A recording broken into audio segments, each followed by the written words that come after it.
É isso aí, galera. Começando aqui mais um Conversa Livre com o professor Leslie. Eu que tive o prazer de conhecer primeiro, antes de conhecer o professor, conhecer o filho do professor que trabalhou comigo.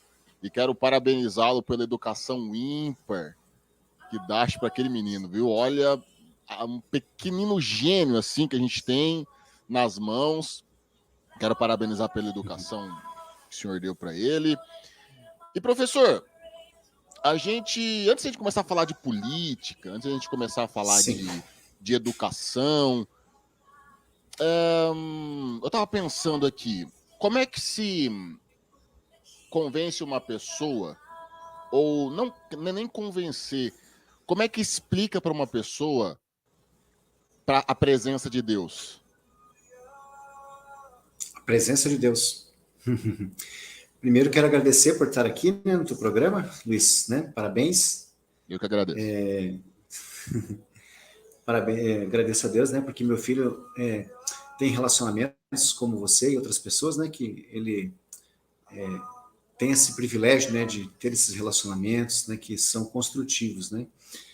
Como a presença de Deus. Deixa eu até desligar aqui. Estou com uma música ligada Sim, ali, fica à hora que eu vontade. percebi. Ah, Se só um acaso cair minutinho alguma aqui. conexão, professor, eu te mando o link e a gente continua de novo, tá bom? Fica Tudo bem, tranquilo. tudo bem. Vamos lá. Presença de Deus, né? Como que se explica? Como você disse, né? É uma presença, não é? Quando você, por exemplo, né? Na Inglaterra, quando a rainha da Inglaterra entra em algum lugar, ela é uma presença, entendeu? Né?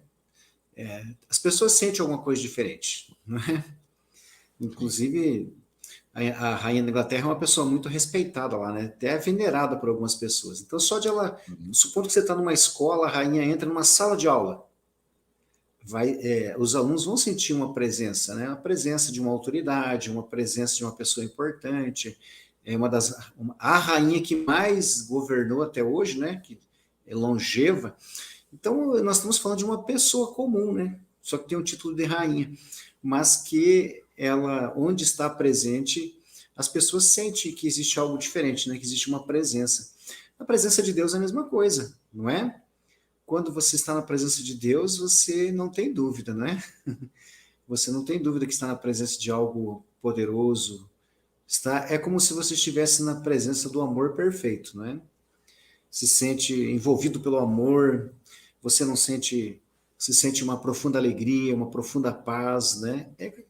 É uma presença espiritual, né? Porque Deus é espírito, né? Sim. Então, ele preenche, né? Nos preenche, né? Espiritualmente. Professor, essa questão de espiritualidade é muito bacana a gente trocar uma ideia. Eu gosto muito de conversar sobre isso e conversava muito com o Eric, com o Eliel também, que fazem parte ali da mesma igreja, do mesmo ministério. Eu não sei se assim é o nome que se fala. Aham. A espiritualidade nesse mundo de hoje, tão massacrado por ignorância, por violência física, violência mental, por inveja, por egoísmo. A espiritualidade hoje é o principal caminho para que a gente fique em paz? Olha, o mundo sempre foi assim, né? Porque o mundo é um sistema, não é? Jesus disse assim que quando Jesus ia morrer, né, ia ser morto, ele falou assim: eu vou ser, o príncipe deste mundo está para chegar aí, e eu não tenho nada com ele. Então, este mundo tem um príncipe que governa, Satanás e seus demônios. Esse mundo é um sistema governado por ele. Tanto que Jesus falou: eu não tenho nada a ver com ele. Porque Jesus ele veio trazer o reino, que é um outro sistema, é uma outra visão. Então, o reino e o mundo não tem nada a ver. Tanto que o evangelho ensina a gente a não fazer parte do mundo, né? A gente está no mundo, mas a gente não é do mundo. E como você disse aí, né? A paz, o evangelho ensina que o reino é paz, alegria e justiça no espírito. Sim. A Uhum. gente está fisicamente aqui no mundo, né? Estamos fisicamente presos, né, na matéria e no tempo. Nós estamos aqui, todos nós. Mas se o nosso coração, né, se a nossa mente estiver no reino, não importa as circunstâncias, não importa, né? A gente vai estar sempre em paz, com uma profunda alegria e vamos estar sob um sentimento de justiça, né? A gente não se sente injustiçado, a gente não pratica injustiça, porque a justiça está sobre as pessoas que estão sobre o reino, né? Era Essa, isso que você... sim, é mais ou menos. Eu gosto muito de conversar sobre isso. Eu Uhum. gosto muito de conversar com pessoas de diferentes religiões, diferentes pensamentos, aliás, né? Porque o Deus é um só, né? Independentemente de qual vertente, de qual dia você vá, Deus é um só. Eu gosto muito de Aham. conversar sobre isso, porque eu vejo e estou escutando muito de pessoas, principalmente da minha geração, a falta de espiritualidade, buscar a espiritualidade como meio de quase que um tratamento psicológico nesse mundo maluco que a gente tem, desse mundo Uhum. doentio. Cada vez mais a gente vê as pessoas ah, buscando sozinhas, né? É muito louco que na época, Aham. por exemplo, dos meus pais, eles iam para a igreja e lá era o local de buscar a espiritualidade. Hoje eu percebo que a gente vê as pessoas por si só, seja um vídeo no Uhum. YouTube, seja um pensamento e tal. E eu gosto muito de conversar sobre isso, gosto muito de ouvir pensamentos de pessoas de diversas vertentes, assim, porque é legal também. Às vezes, uma palavra, por exemplo, sua, que é um cara muito sábio, uma pessoa que vai ouvir isso aqui vai falar, beleza. Eu queria muito que tu deixasse um recado, assim, ainda mais no mês de setembro, né, que é um setembro amarelo, você do alto da Uhum. sua sabedoria, eu queria o senhor dissesse alguma coisa assim para aquela pessoa nesse momento que tá mal, que tá olhando isso Uhum. aqui, vai querer te ouvir, que eu sei que tem muitos fãs, tem muitos seguidores. Deixa só um Uhum. recadinho para aquela pessoa que tá num período ruim da vida dela hoje. Certo. Você falou aí do alto da minha sabedoria, né? Então, na verdade, a sabedoria não é uma coisa humana, né? A sabedoria vem do alto, né? Está escrito lá no Evangelho que quando a gente pede sabedoria para Deus, Ele nos dá sabedoria, nos dá. Ela é dada, é de graça, né? Então, às Sim. vezes a pessoa estuda a vida toda, faz cursos, faz faculdade, mestrado, doutorado, mas não tem a sabedoria que vem do alto, porque essa sabedoria não pode ser comprada e não pode ser conquistada pela força humana, né? Não é pela minha dedicação, pelo tempo que eu dedico, não é pelo que eu me esforço, não é pelo meu mérito, não é porque eu compro, porque eu posso pagar os custos. Não, eu nunca vou ter sabedoria desse jeito. Sabedoria mesmo, só Salomão, que é considerado o homem mais Sim. sábio da antiguidade, ele dizia assim, né? O princípio da sabedoria é o temor ao Senhor. Então, as pessoas que buscam Deus, né? Que temem Deus, que acreditam nele, então estão principiando na sabedoria. Porque enquanto você não busca Deus, não busca a espiritualidade, você não vai chegar à sabedoria. Então, eu posso dizer por mim, não é? Eu, durante muito tempo da minha vida, era apenas alguém que buscava intelectualidade, sempre gostei de leitura, tenho uma pequena biblioteca na minha casa, li muito, sempre tentei ser uma pessoa inteligente, mas eu não era sábio, eu não conhecia a verdade, né? Jesus Entendi. disse que conhecereis a verdade e ela vos libertará, né? E uma vez, quando Jesus estava sendo julgado na frente de Pilatos, Pilatos perguntou para Jesus o que é a verdade. E Jesus disse: quem ama a verdade chega até mim. Depois Jesus vai dizer: eu sou a verdade, o caminho e a vida. Então, Platão falava que existe a caverna, uma porta da caverna e um mundo fora da caverna. E que as pessoas vivem dentro da caverna. Jesus vem e vai dizer o seguinte: ó, o mundo é a caverna. Eu sou a porta das ovelhas.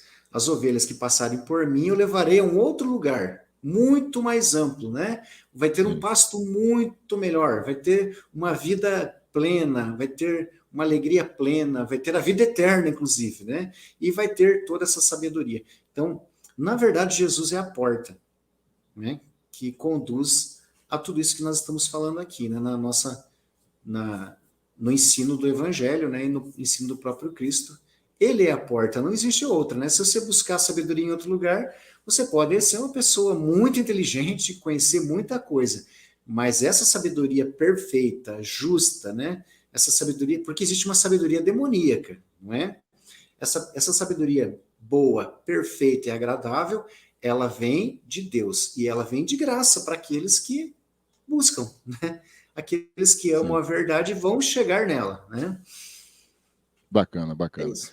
Uhum. Professor, o senhor hoje, eu estou chamando de senhor só pelo respeito de ser mais velho, tá bom? Você está super linda, você tá pele maravilhosa. Mais ou O, menos. profe- o Leslie Carlos é mais professor ou político? Ah, eu sou professor, né? Eu sou porque o ensino é um dom, não é? Então, quem tem o dom de ensino, não importa o que esteja fazendo, vai estar sempre ensinando. Eu, quando estive na política, fui vereador 2 vezes. Eu sempre procurei, né? Eu era um professor na política, então, lá na Câmara de Vereadores, no último mandato que eu tive, né, por exemplo, todo mundo que eu, né, procurava ensinar as pessoas. Eu aprendia. O professor é assim: ele aprende algo, ele já quer ensinar. Ele lê um livro, já quer ensinar aquele livro. Ele, ele aprende e já quer ensinar. Porque é um dom, é um chamado que a gente tem. Né? Então, cada um tem um dom e tem um chamado. E quando você está fazendo aquilo para que você é chamado, está no seu propósito, na verdade você nem trabalha, né? Você descansa e se realiza fazendo aquilo. Então eu sou professor, né? Às vezes a Professor, gente está em outras sim. funções, né? De todas as vezes, e não é um aqui puxando um saco, não, mas é mais pura verdade, quem estava no nosso meio, quem estava do meu lado, principalmente na campanha, e estávamos de lados opostos, mas eu escutei muitos elogios à tua candidatura e à tua coragem de brigar no meio do que a gente sabia que ia acabar sendo a pancadaria, né, entre o Chico e Uhum, o atual prefeito. uhum. Como é que é fazer uma campanha sabendo assim que teria para ganhar teria que remar muito? Na verdade, está escrito que nós já somos vencedores, né? Então a gente não corre atrás de vitória porque nós já somos vencedores. Né? Então, mas pensa aqui, é, é que o mundo vê vitória como fazer o maior número de votos, né? Ter vencido a eleição, mas Sim. no ponto de vista cristão, a gente não tem como perder, e mesmo quando a gente sofre derrota, para nós ainda reverte em vitória. Porque lá está escrito que somos mais do que vencedores. Então, uma vez Jesus, né, no final do ministério dele, quando ele já ia ser entregue, traído e morto, ele começou a explicar alguns assuntos para os seus discípulos, né? Se aprofundou um pouquinho mais no ensino dele. E muita gente caiu fora, entendeu? Porque muita gente seguia Jesus por causa dos milagres, né? Ele curava todas as doenças, então muita gente seguia Jesus por causa desses benefícios. Mas quando Jesus começou a ensinar a verdade mesmo, começou a falar do projeto dele, como que as pessoas deviam agir, se comportar, né? Muita gente abandonou ele. Ficou Jesus, pouquinha gente. Jesus era um grande professor, né? Era um grande professor. Né? Ficaram só os discípulos mesmo Sim. ali, né? E ainda Jesus perguntou para eles: e vocês também vão me abandonar? Daí Pedro falou assim: não, mas para onde a gente iria? Só o Senhor tem as palavras da vida. Só o Senhor. Então ele reconheceu isso. Então veja bem, muitas vezes o projeto, às vezes, a gente vai defender um projeto que a gente entende que é correto, não é? Só que nem todo mundo apoia. Sim. Eu diria que uma grande maioria. Na última vez que eu me elegi vereador, eu já era cristão. Na primeira vez que eu fui vereador, eu não era cristão.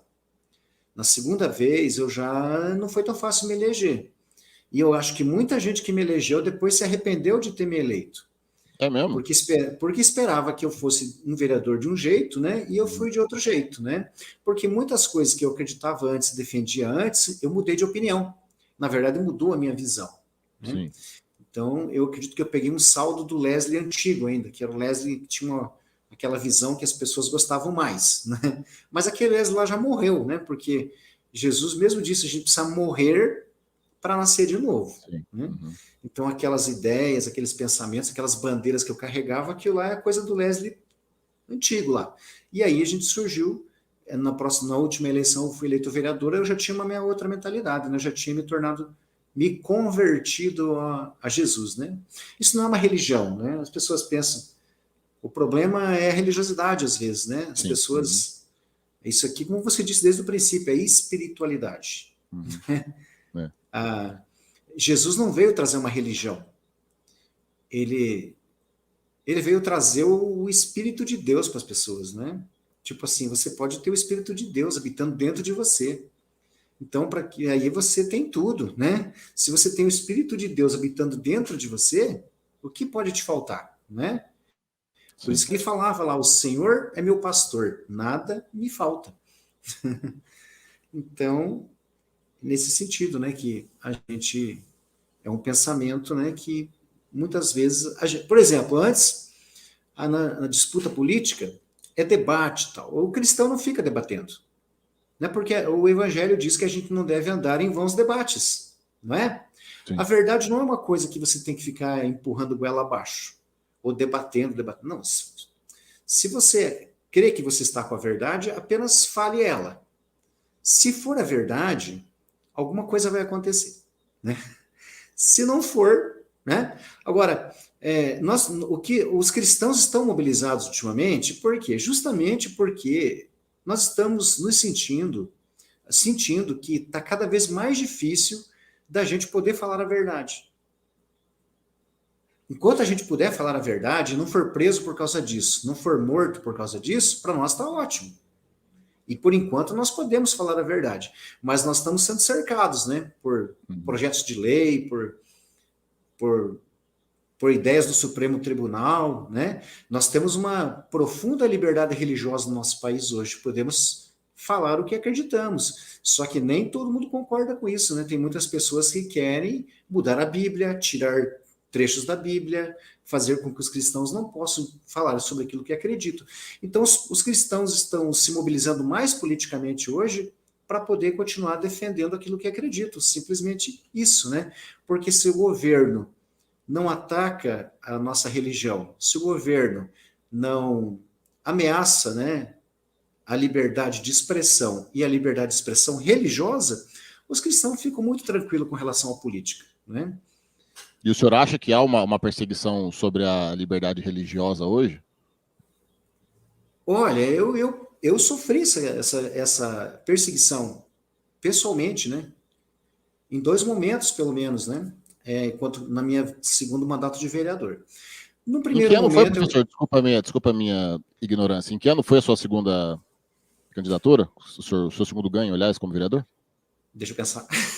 Tem problema. Deixa eu pensar aqui. Era Toninho ou Chico, prefeito?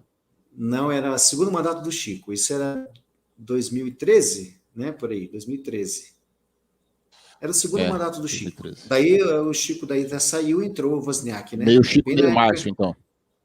É bem na época que o Márcio entrou, eu estava vereador, né? Tudo bem. E daí a gente trabalhou junto com o Márcio. Tá, então, como é que foram essas perseguições, então? Então, a primeira perseguição que eu sofri foi porque eu sempre fui, mesmo sendo do Partido dos Trabalhadores, né? Eu fui 20 anos do PT, eu sempre fui contra o aborto, não é?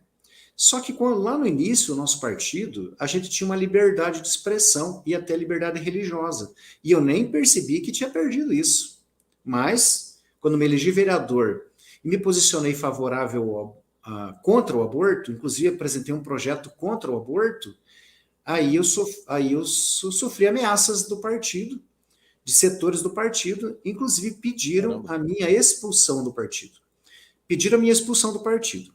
Se eu tivesse sido expulso do partido, eu teria perdido meu mandato, que o povo me deu, né? Por causa de um item que os cristãos são contra o aborto, né? É um princípio, nós somos a favor da vida. E aí, então, eu já não posso mais defender o que eu acredito, porque senão me expulsam do partido, ou tiro o meu mandato de vereador. Então, percebe? Começa a cercear a nossa liberdade. Esse foi o primeiro momento, né, que eu me senti ali cerceado e que pediram a minha expulsão do partido. Né? Como é que é? Mas deixa só eu construir esses quadradinhos assim. Tu disse que lá atrás era um outro professor Leslie e depois que se converteu, se tornou um outro professor Leslie. É curioso, né, um conservador nos costumes no PT. Ou lá o primeiro professor Leslie, digamos assim, já estava filiado ao PT e tinha ideias parecidas com o que o partido diz. Eu entrei no partido porque o partido era um partido dos trabalhadores, né? Mas eu sempre questionei essa questão de que trabalhador era só eu, né? Só o motorista de ônibus, o pedreiro, né? Eu ficava pensando assim, mas os empresários também trabalham, né? Eu Sim. sempre tinha isso na minha mente, né? Eu já tinha uma visão assim meio que... E aí quando o PT se uniu com os empresários para ganhar a primeira eleição do Lula, eu gostei, né? Que o vice nosso era um empresário bastante respeitado no Brasil, acho que o José Alencar, Alencar. né? José Alencar, né? Isso. Então ali eu vi que estava no caminho certo, estava indo no caminho certo porque estava dialogando com todos os setores. O problema é que eu creio que depois que a gente chegou ao poder, né? Porque eu estava junto, né? Sim. Uhum. Eu participei de tudo isso daí. O poder, eu vou dizer uma coisa, ele corrompe mesmo, entendeu? O poder corrompe. Né? Difícil, né, professor? Então, Nossa Senhora. acontece que daí aquela democracia que existia, né? Aquelas que pelo menos na teoria tinha aquela democracia, eu creio que foi se perdendo isso, porque chegamos ao poder, achamos que podíamos fazer tudo como queríamos, né? E aí a gente acabou confrontando alguns setores da sociedade e acabou se isolando, tanto Sim. que nós perdemos o poder. Não foi quando tiraram a Dilma, né? Ou tiraram, ou ela caiu, não importa aqui. Não foi naquele momento, foi antes. Foi quando milhões de pessoas foram para a rua por causa daquele preço da passagem lá, né? Se não me engano, foi em Os 20 2013. centavos, né? Os 20 centavos. Curiosamente, foi a única manifestação que eu de fato fui. Aí depois eu Você comecei a ver umas foi. coisinhas lá. Naquela eu fui, professor. E até desculpa interromper seu pensamento, Uhum. porque eu via um negócio muito bacana. Não era político aquilo. Exatamente. Era o povo, era a gente. É que nem tu falou, era desde o empresário que faz coxinha na rua, pequenininho, até o estudante. Eu vi aquilo e falei, aquela cena de Brasília sendo invadida pelo povo, aquilo foi Uhum. demais, cara. Aquilo foi demais. Mas, perdão, Sim, continue. é verdade. Ali houve uma mudança no nosso país de mentalidade, entendeu? Foi um fato histórico que mudou a mentalidade do nosso país. Primeiro, depois daquele movimento, que foi gigante, né? Foi gigante, o povo foi para a rua. Eu participei de uma reunião do partido com algumas lideranças ali em Curitiba. Do partido estava lá a Gleisi e outras lideranças. Estavam fazendo uma análise e eles não sabiam o que estava acontecendo. Inclusive, eu percebi que eles estavam com muito medo. Pela primeira vez, eu percebi que eles Que estavam poderia com cair. receio, estavam com medo, que eles não tinham entendido o que estava acontecendo, só estavam achando que aquilo não era bom, porque era muita gente mesmo que foi para a rua. E ali houve uma mudança de mentalidade. Ali vai entrar, porque nós tínhamos no Brasil o pensamento de esquerda. Quase todo mundo era esquerda, em toda parte, né? O pensamento de direita era pequeno e poucas pessoas tinham coragem de colocar um pensamento que não fosse de esquerda. A partir dali vai surgir movimentos de direita e vai entrar um contraponto. Né? Nós vamos ter um contraponto. Um pensamento que era hegemônico de esquerda, nós vamos começar a ter um contraponto, que é um pensamento à direita. Então, isso vai ser uma mudança histórica no nosso país, que depois vai culminar nas mudanças eleitorais que vai ter no país inteiro. Né? Claro que eu não estou dizendo aqui defendendo radicalismo nem de esquerda nem de direita, né? Mas o que eu digo é que o contraponto é importante para a democracia, né? Para as pessoas pelo menos poderem analisar de dois pontos de vista e escolher o que é melhor. E antes a gente estava chegando apenas em um ponto de vista, né? Tá quase virando um partido único no nosso país. Então, naquela Talvez seria o reunião, grande sonho do Lula, né? naquela reunião que eu participei lá, depois desse movimento, eu pedi para dar uma opinião, né? Que eu ainda estava no partido e tal. E eu falei assim, ó, eu vejo o seguinte, que o partido, o PT, perdeu o diálogo com um setor muito importante da sociedade, né? Nós ouvimos as minorias, é importante ouvir as minorias, não quer dizer que temos que concordar com tudo que eles falam, nós temos que ouvir todo mundo e respeitar todo mundo. Mas não significa que você vai concordar com tudo que todo mundo fala, não é, né? Só que eles ouviram demais as minorias e concordaram com muitas coisas que as minorias defendem, mas que a sociedade brasileira não concorda. E eles estavam deixando de ouvir a maioria da sociedade brasileira, que eu falei para eles, vocês estão ouvindo os jovens que vão para a rua, que eles gritam, agitam bandeira, tem uma dose de rebeldia, não é? Querem mudar o mundo. Só que vocês estão deixando de ouvir uma grande parte de jovens que não está na rua, não está nem nos bares, né? Não faz esse barulho todo, são quietinhos. Eles estão onde? Nas igrejas, nos grupos de jovens, não é? E eles não estão sendo ouvidos. E sem falar as pessoas da igreja, né? Perdeu o diálogo com a igreja. E o Brasil é um país de 80% cristão. Então se perdeu esse diálogo com a igreja. E eu falei para eles, se não reatar esse diálogo, se não conversar com todo mundo, né, eu acho que é por aí. Eu dei minha sugestão, mas não teve mais o que fazer, né? É muito louco, né? Porque esse teu pensamento vai muito com o que o Mano Brown disse no palanque do Haddad na última eleição, só que é um pensamento ao contrário, né? O Mano Brown falou, nós vamos perder a eleição porque nós não conversamos com o povo. E o povo para o PT durante um tempo foi uma fatia, né? E não é, né? Não. Precisava conversar com o setor com todo, muito mais amplo da sociedade, né? Exatamente. Ô, professor, da sua saída para o PT, apareceu um personagem que ia no Super Pop, conversava com as ex-BBB e virou presidente da República. Um cara que se diz conservador, né? Sim. Nas suas ideologias, creio que seja um conservador, o professor Leslie. Esse conservador que tá hoje no comando do Planalto te convence? Olha, nós cristãos, né?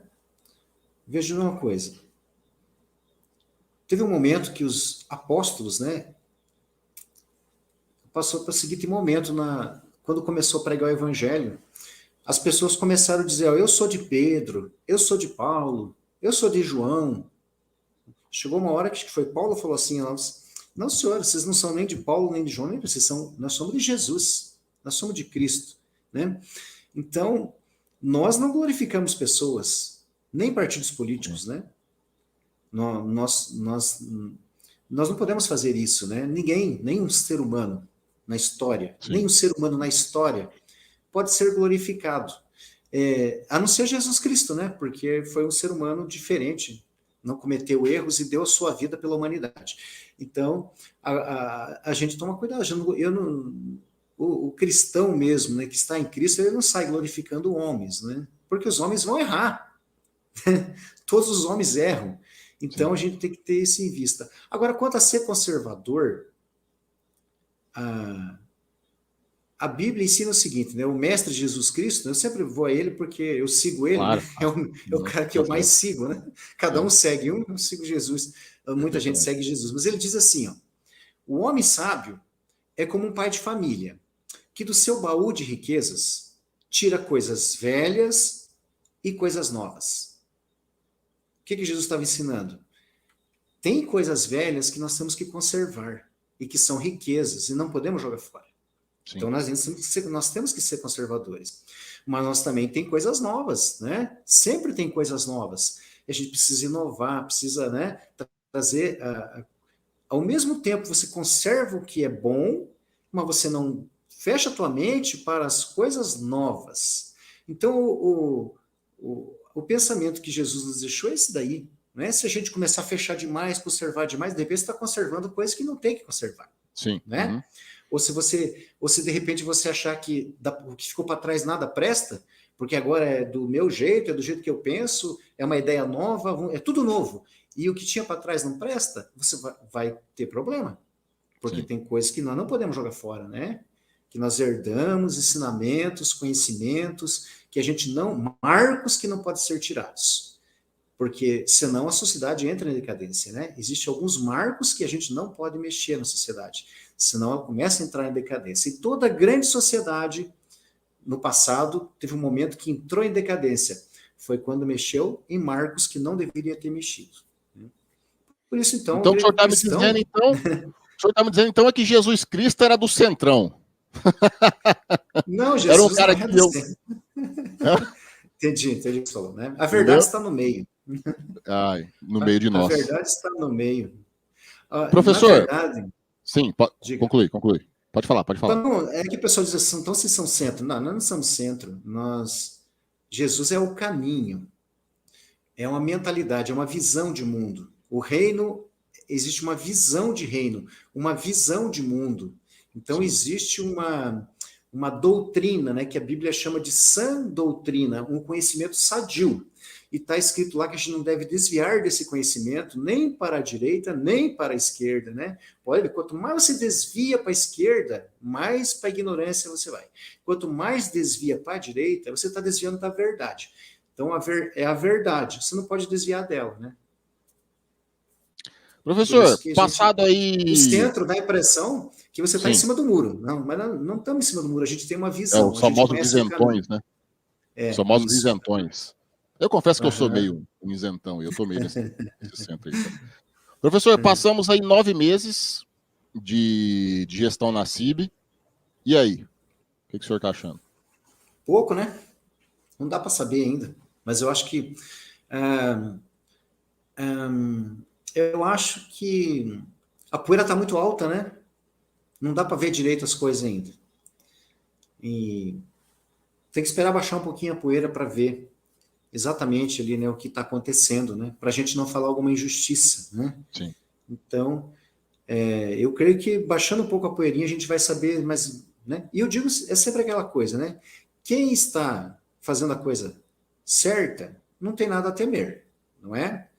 Mas se alguém está manipulando, né, mentindo, então uma hora ou outra vai acabar tendo que responder por isso, não é?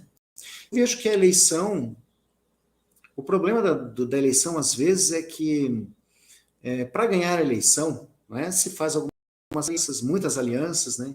E vem vindo todo mundo de qualquer jeito às vezes para ganhar a eleição. E depois que ganhar a eleição às vezes se torna fácil, né? Quando todo mundo se soma com é, você, vem sim. recurso e vem um monte de gente, aí se torna fácil ganhar uma eleição. Mas o problema é que você vai ter que administrar algo muito grande depois, né? Você vai ter que dizer não para um monte de gente que, a princípio, pensou que você estava dizendo sim, né? Sim. Então, isso é muito complicado. Aí você já começa a fazer inimigos já no início da gestão. Então, às vezes é melhor você ser honesto na campanha, né? Já dizer tudo que tem que dizer. Eu já participei de muitas campanhas. Eu já vi muitas pessoas, para ganhar a eleição, prometer. Uma vez eu vi numa reunião uma pessoa prometer cargo para todo mundo que estava na reunião. Todo mundo que está com a gente vai trabalhar na prefeitura. Ih, não tem, não dá, né?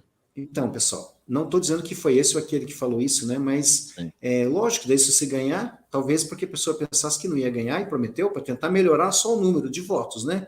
Porque quem pensa em ganhar uma eleição nunca pode fazer uma fala dessa, né? Porque depois fica difícil de governar. Você está falando da divisão que está tendo entre Câmara e Executivo, não é? Está tendo Sim. uma divisão. Isso é muito ruim, né? Porque o ideal é que... Lembrando até, né, que era a situação, né? Até há pouco tempo Sim, eram todas situações. Há menos de 3, 4 meses eram todas situação. sim.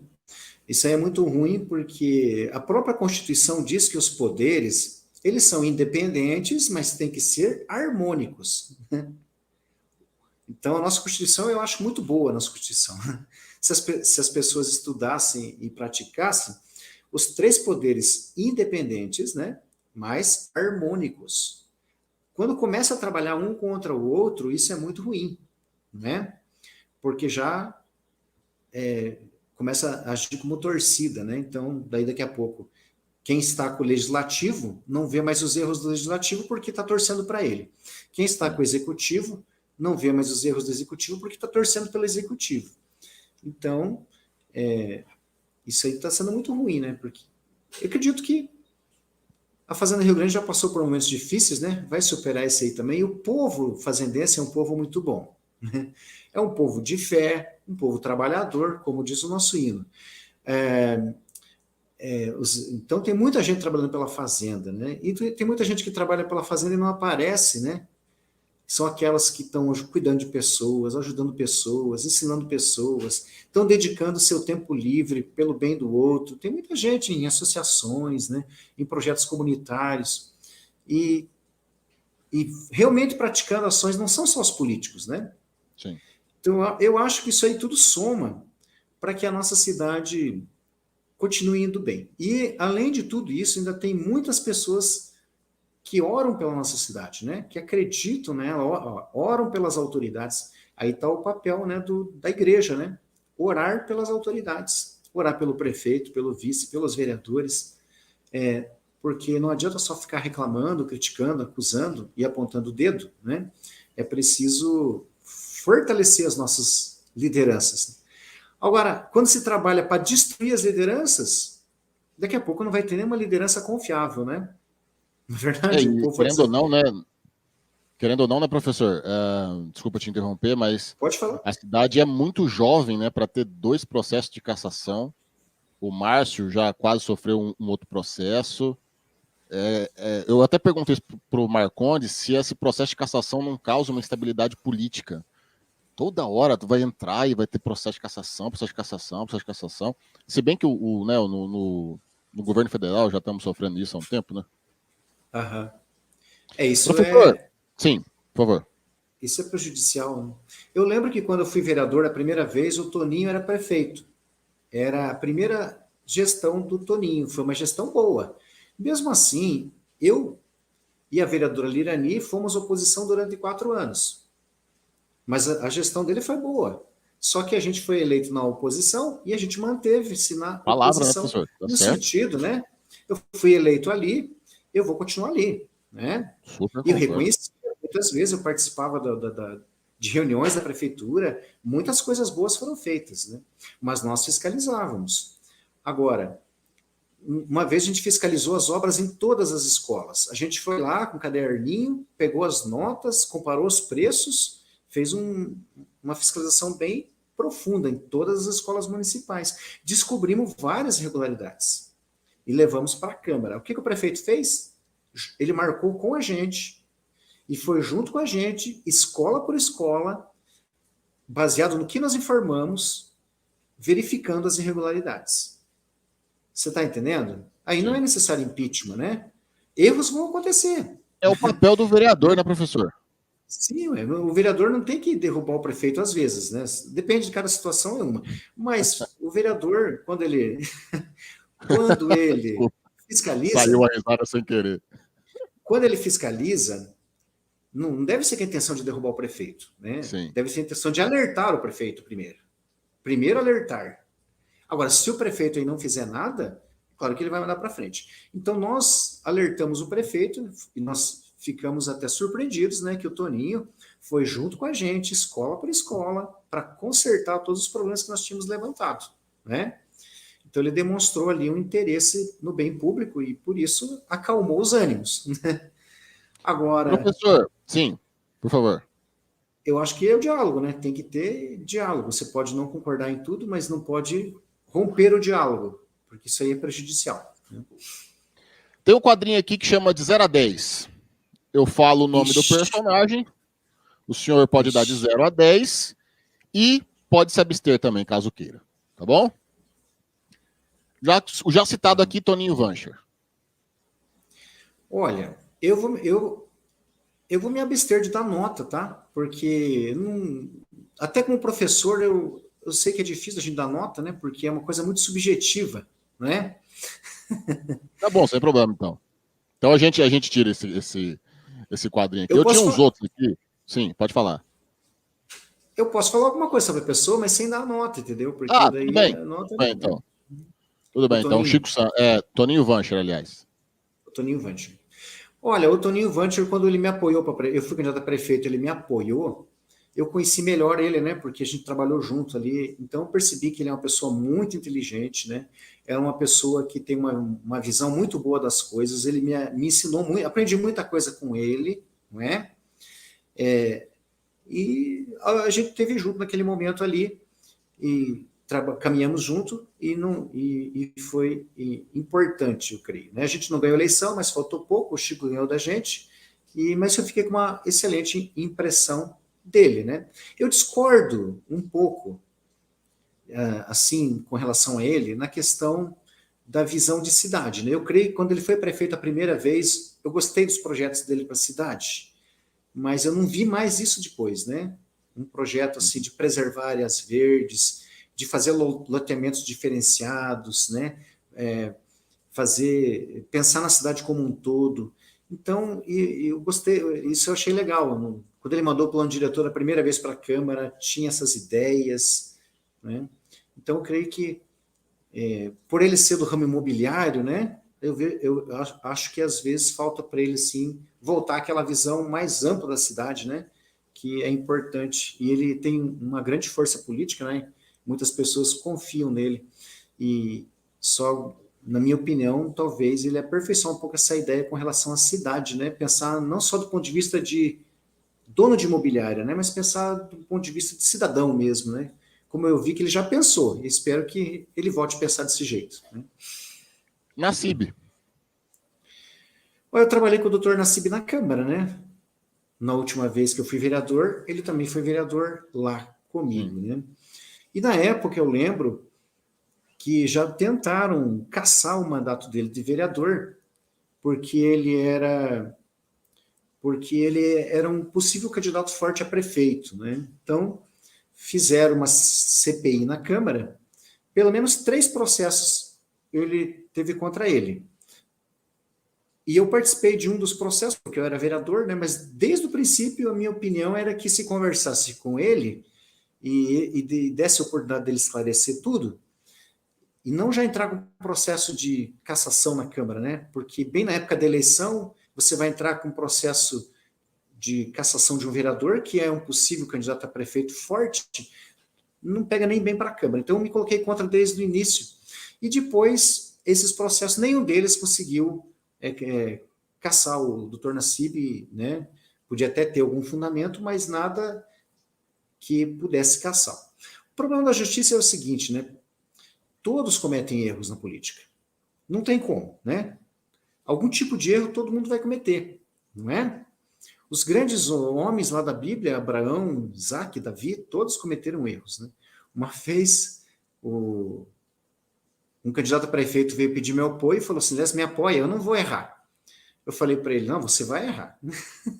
Mas eu te apoio não é por causa disso, né? Eu te apoio porque eu sei que você não quer errar. É diferente, uma pessoa que não quer errar, eu apoio. Mesmo sabendo que ela pode errar. O problema são aquelas pessoas que estão no erro, né? Que vivem no erro e não saem do erro, e a gente já sabe que o cara faz porque tem a vida errada mesmo. Então, eu nasci ali na Câmara, veja bem, teve esses processos, eu conheci melhor ele, mas na minha opinião, né? Ele pode ser um bom vereador, poderia até ser talvez um deputado, podia na área de saúde, que ele entende um pouco. Ele é um excelente médico. Né? Eu não apoiei ele para prefeito, porque, no meu ponto de vista, né, não senti firmeza, assim, no sentido de que ele seria um bom condutor da administração do nosso município. Né? Mas isso aí também... E está acertando ou errando nessa previsão? Isso aí tem muito a ver... Eu vou falar por mim, tá? Sim. Claro. Eu não sou um cara... Eu fiz administração no ensino médio, tá? Eu não sou empresário, eu sou um professor. Sim. Se eu fosse prefeito de Fazenda Rio Grande, eu não entenderia muito de administração. Né? Eu posso até fazer um discurso bonitinho, mas eu não entendo muito de administração. Agora, o que eu entendo? Eu entendo de pessoas. Né? A mesma coisa no Nassib, talvez não entenda muito de administração. Mas se ele entender de pessoas, é o suficiente, porque o líder, né, basta ele colocar as pessoas certas nos lugares certos, e a coisa vai andar. E eu creio que o Nassib, ele se perdeu um pouquinho nisso daí, né? Porque no início do governo já teve muitas mudanças, tal, e ele precisa se encontrar nisso, né? Tem que colocar a pessoa certa no lugar certo. E aí a coisa vai andar, né? Se der tempo, né? Temos que Pois ver é. também. Professor, fala um pouquinho então da educação no Brasil. Educação no Brasil, no momento, não está muito boa, né? Porque quando você fala em educação no Brasil, as pessoas falam assim, vamos lutar pela educação. Todo mundo fala, vamos lutar pela educação. Mas, na verdade, não existe apenas um tipo de educação, entendeu? Existe todo tipo de educação. Existe todo tipo de ideologia com relação à educação. Existe mais de uma visão com relação à educação. A gente não pode generalizar, não é? Então, tem ideologias na educação que vão levar à morte, destruição, né, decadência da sociedade. Então, é necessário, primeiro, a gente saber assim, que educação? Que tipo de educação a gente tem que defender? Os americanos, né, eles fizeram uma pesquisa uma vez sobre como fazer para investir em educação e ter resultado, né? E na pesquisa deles, a primeira coisa que eles chegaram à conclusão é que tem que ter um método bom de ensino, né? Não pode deixar tudo solto. Durante muito tempo no Brasil, é tudo solto, né? O professor faz do jeito que ele achar melhor. Cada um usa um método, né? Não existe, assim, uma discussão maior em um método de ensino. E os americanos discutiram, tem que ter um método bom e tem que ter a participação da família. Se tiver essas duas coisas, dá para colocar dinheiro, porque vai dar frutos. Sim. Mas se você não tiver um método bom e não tiver a participação da família, você vai botar dinheiro e vai ser jogado fora. Uhum. Então, eu acredito nisso porque eu estou há 30 anos na educação e a gente sabe, quando a família participa, o aluno vai bem, né? E quando o professor ele tem um método de ensino e leva a sério, realmente ele ensina, né? E a coisa vai bem. Então, são duas coisas básicas, né? Um método bom e a participação da família. E aí, eu creio que dá para investir dinheiro na educação e não vai ser perdido, né? O Lula criou um projeto, não tinha? Pais na escola, uma coisa assim? Olha, sempre tem projetos, né, com relação à participação da família na escola, né? Sempre tem. Mas a família não quer ir apenas pegar boletim e ouvir falar mal dos seus filhos, entendeu? Na escola. Sim. Não é? A família tem que ser chamada para decidir o que vai ser ensinado para o seu filho. E é isso que eles não querem. Porque eles querem ensinar algo que vai contra a ideia da família. Na escola. Entendeu? Então, é por isso que é necessária a participação da família. Esse conflito. Esse conflito. Os pais é que tem que dizer isso ensina, isso não ensina. Isso nós queremos que ensina, isso não ensina. Não. Os pais são ignorantes, os pais não têm estudo, não devem participar. Pessoal, educação não é apenas a educação na escola e formal. Os pais têm uma experiência de vida, né? São pai, são mãe. Alguns deles seguem uma religião. A religião também ensina, tem os seus princípios. Né? A gente tem que considerar tudo isso daí. Ouvir as pessoas. Né? E aí, se tiver algum ponto, esse ponto aqui nós não queremos. Nós não queremos que os nossos filhos aprendam isso e desse jeito. Os pais é que são os pais. Os professores, não é? Eles não são os pais dos alunos. Eles apenas devem ensinar aquilo que é discutido na comunidade. Né? Porque eu vejo que muitas vezes o conflito está sendo hoje. O que está acontecendo no nosso país? A direita não quer investir na educação, porque acredita que os professores são comunistas de esquerda. Meu Deus, que então, absurdo. eu vou investir dinheiro numa ideologia contra mim? Eles têm um fundo de... Existe um fundo de verdade nisso, entendeu? Então, não quer investir. Aí, porque também não conhece os professores, né? Existem professores de todas as correntes, né? Com todos os tipos de visão, de todas as religiões, né? Sim. Então, eu vejo que no momento... plural, né, professor? A educação está muito desprezada porque eles têm visto os professores como petistas, né? Sindicalistas, sim, e que não defende as mesmas ideias, mas não é verdade, não é? Não é verdade, minha está mãe, por faltando exemplo, um ela é diálogo. professora Uhum, e na minha casa a gente nunca votamos no PT, apoiamos o PT. E quando se foi necessário cobrar o governo do Mato Grosso na época, eu lembro da gente uhum. sair da nossa cidade, ir para Cuiabá e tá lá com bandeira da CUT, bandeira da não sei o que sindical. Fomos lá pelo direito da minha mãe, pelo direito dos professores, independentemente de partido. Só que, tipo, na nossa Sim. casa não existia petista. E aí, tipo, é esse Uhum. problema que acaba atingindo. Não, professor é tudo. Então, e quando fala da faculdade, então? Faculdade é Pois é. o antro do comunismo. Concordo que tem, a maioria é. Tem muito é. Só que e aqueles 30%, 40% que não são, ou seja, não terão representantes no governo federal? Não, você também, você tá lá fazendo faculdade que também é comunista. Você fala, caramba, meu. Ai, É, professor, eu não vou deixar você sair aqui sem dar uma nota para um personagem aqui. Eu quero que o Leslie ah, Carlos dê uma nota para o professor Leslie. Qual é a nota do professor Leslie? olha, é difícil, né, dar nota, né? Não sou professor de matemática, né? Não entendo muito de números, mas o número ele é interessante, né? Não nego, o número é interessante. A gente ensina para os alunos que o número é um argumento concreto, né?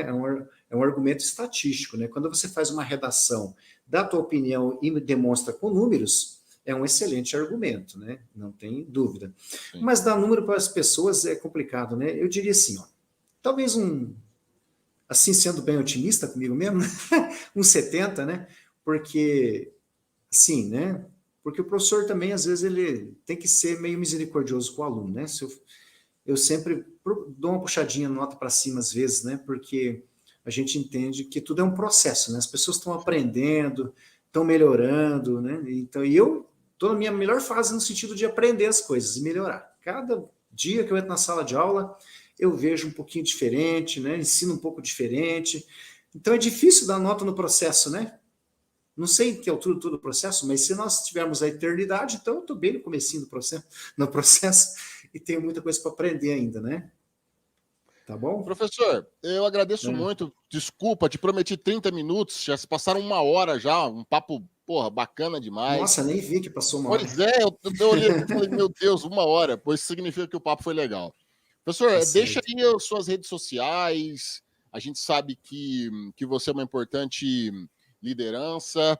Acho que não conseguimos ver de todos os candidatos, tá? Desde o que eu apoiei até a sua própria candidatura, não conseguimos saber o que, por exemplo, que comida você gosta, né? E hoje, inclusive, não falamos qual é a sua comida preferida e ficou um papo Uhum. muito bobo, muito vago. E acho legal. Eu quero chamar mais gente de diferentes polos. O Marcondes já esteve aqui, o Aham. senhor está aqui. Se o Nassib assim estiver aqui, o Dudu Santos vai conversar comigo já já também. Então, assim, eu quero agradecer muito e vou repetir o que disse para o Marcondes. Estávamos em lados opostos, mas essa união, essa conversa, esse bate-papo é bacana para o jogo democrático, seja em âmbito municipal e âmbito federal. Professor, muito obrigado, viu? Eu, na verdade, não me considero que estava em lados opostos, né? Na verdade, é só um momento ali que a gente, naquele momento, disputou separado, mas eu não disputei contra ninguém, né? A gente foi na disputa para levar um projeto, uma ideia, não foi contra ninguém, né? Eu que agradeço, Luiz, por estar aqui, né? Então passou aí rápido o tempo. Estamos Pois sempre é, aí, uma quando hora você mesmo. precisar falar com a gente, Igualmente, quiser saber professor, alguma coisa, sempre que quiser estamos à conversar, disposição. Só manda ali o galera, link, daí sim, eu compartilho fechou. depois. Tamo junto. Uhum, Galera, ó, tá bom. estamos terminando aqui mais um papo aqui no Conversa Livre, tá bom? Já já tem mais Conversa Livre aqui no nosso canal. Um beijão, tchau.